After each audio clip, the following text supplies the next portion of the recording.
Kesiapan KPU hadapi pemilu disorot. Komisi C desak percepatan digitalisasi pelayanan perbankan. Uji coba flyover Ganevo Meranggen dilaksanakan 1 Oktober. Komisi E pantau kesiagaan bencana di Kabupaten Semarang. Pimpinan DPRD Jateng terima rombongan Banmus DPRD Provinsi Jatim. Hai Dulur Jateng, Apa kabar hari ini? selama beberapa menit ke depan Parlemen Inframe akan menemani Anda dengan rangkaian informasi kegiatan DPRD Provinsi Jawa Tengah bersama saya Priscilla Chandra. Dan saya Bintari Setia, dan inilah Parlemen Inframe selengkapnya.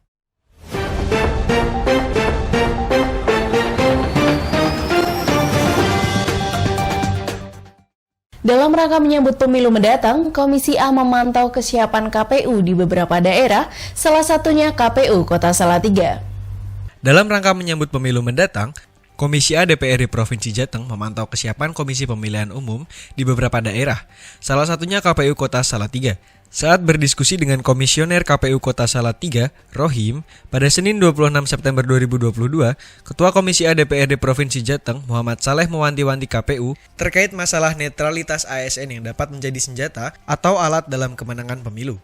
Selain itu, KPU harus tetap mewaspadai praktek money politik yang kerap terjadi selama pesta demokrasi berlangsung.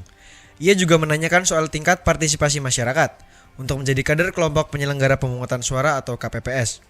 Dalam hal ini, Rohim mengaku pihaknya terus gencar mencanangkan dan mensosialisasikan pemilu bagi masyarakat pemilih pemula, manula, disabilitas, dan bahayanya money politics.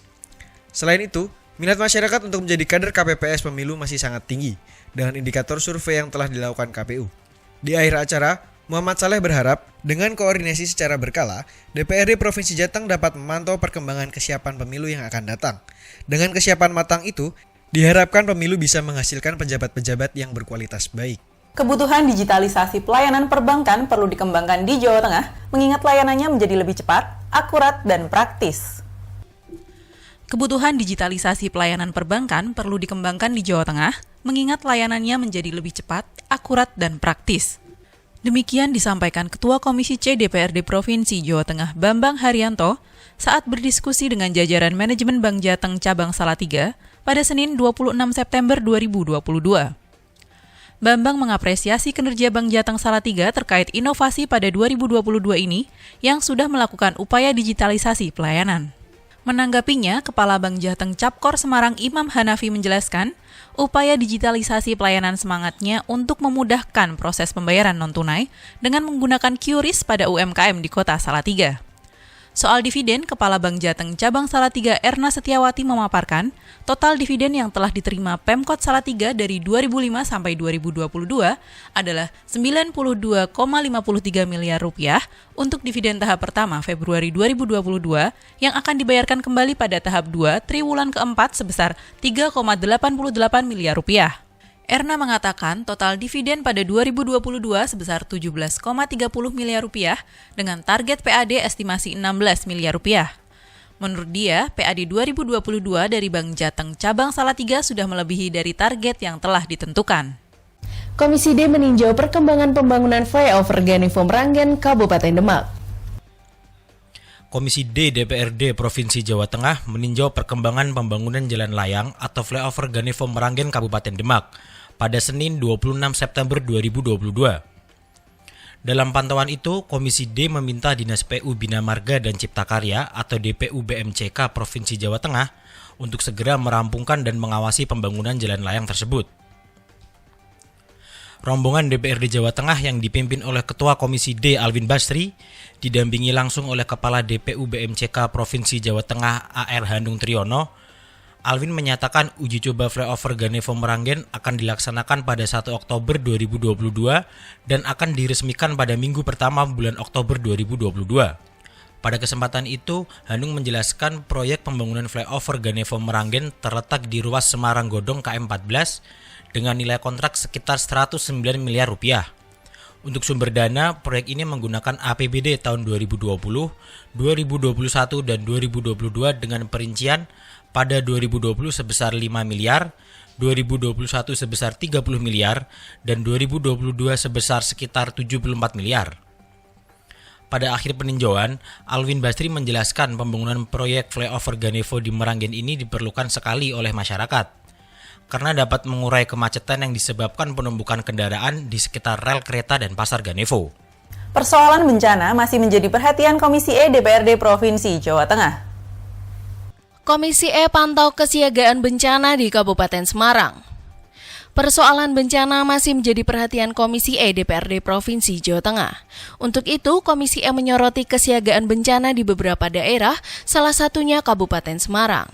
Saat bertemu dan berdiskusi dengan PLT Kepala Pelaksanaan Harian BPBD Kabupaten Semarang, Muhammad Maskuri bersama jajarannya pada Senin 26 September 2022, anggota Komisi E DPRD Provinsi Jawa Tengah Musin mengatakan, pihaknya ingin memantau data dan masukan terkait identifikasi potensi jenis bencana.